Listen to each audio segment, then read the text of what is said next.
శాతాలు percentage ప్రాబ్లంను ఈజీగా చేయటం ఎలా? చూడండి ఒకసారి ఇక్కడ.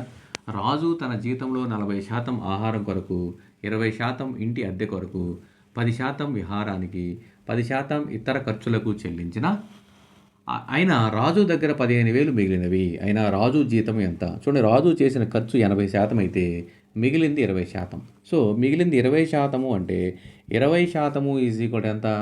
15,000 అయితే రాజు జీతము ఈజ్ ఈక్వల్ 100% అయితే ఎంత?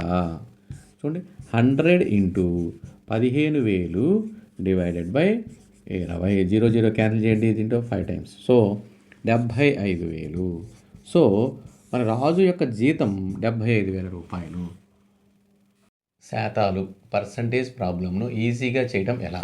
చూడండి ఒకసారి. ఒక పరీక్షలో 35% మార్కులు వస్తే పాస్ అవుతారు.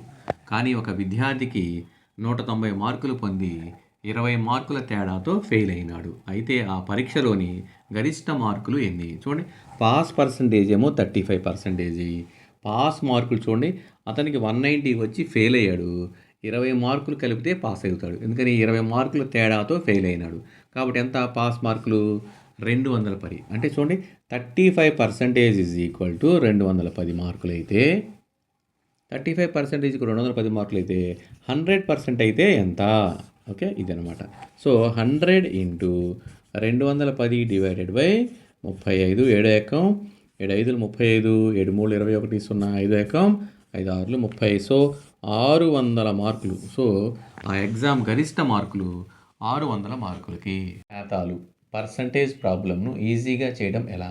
చూడండి ఒకసారి ఇక్కడ. ఒక పరీక్షలో 40% మార్కులు వస్తే పాస్ అవుతారు. కానీ ఒక విద్యార్థికి 150 మార్కులు తెచ్చుకొని పాస్ మార్కుల కన్నా 30 మార్కులు ఎక్కువ తెచ్చుకొనెను. అయితే ఆ పరీక్షలో గరిష్ట మార్కులు ఎన్ని? చూడండి, pass percentage is equal to 40%. Pass మార్కుల కంటే 30 మార్కులు ఎక్కువగా వచ్చినాయి కాబట్టి పాస్ మార్కులు అంటే 120. ఓకే, అతనికి వచ్చిందేమో 150 మార్కులు. 30 మార్కులు ఎక్కువగా వచ్చిందంటే తీసివేస్తే పాస్ మార్కులు ఇవి. పాస్ మార్కులు 120. కాబట్టి pass percentage 40 is equal to 120 అయితే గరిష్ట మార్కులు ఓకే 100% ఈజ్ ఈక్వల్ టు ఎంత? అప్పుడు 100 into 120 divided by 40. 0 4 table 3 times. కాబట్టి 300 మార్కులకి ఆ పరీక్ష 300 మార్కులు. గరిష్ట మార్కులు is equal to 300. Percentage B అనే విద్యార్థి 35 మార్కులు పొంది పాస్ మార్కుల కన్నా 20 మార్కులు ఎక్కువ సాధించాను. అయితే ఏ పొందిన మార్కులు ఎన్ని? బి పొందిన మార్కులు ఎన్ని? చూడండి, ఏ మార్కులు ఎంత? 28%.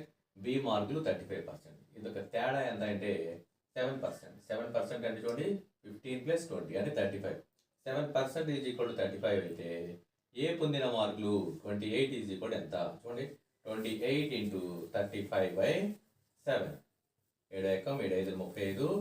ఏ పొందిన మార్కులు 140 మార్కులు. బి పొందిన మార్కులు అంటే చూడండి, 7% ఈజ్ ఈక్వల్ టు 35 అయితే బి పొందిన మార్కులు ఎంత? 35%. 35 ఈజ్ ఈక్వల్ ఎంత? చూడండి, 35 ఇంటూ 35/7.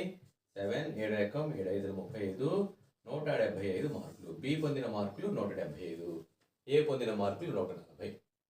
పర్సంటేజ్ శాతాలు ప్రాబ్లంను ఈజీగా చేయటం ఎలా? చూడండి ఒకసారి ఇక్కడ. ఒక ఉద్యోగి జీతం 75,000. అతడి జీతం మొదట 10% తగ్గింది, తర్వాత 30% పెరిగింది. అయినా అతడి జీతము ఎంత?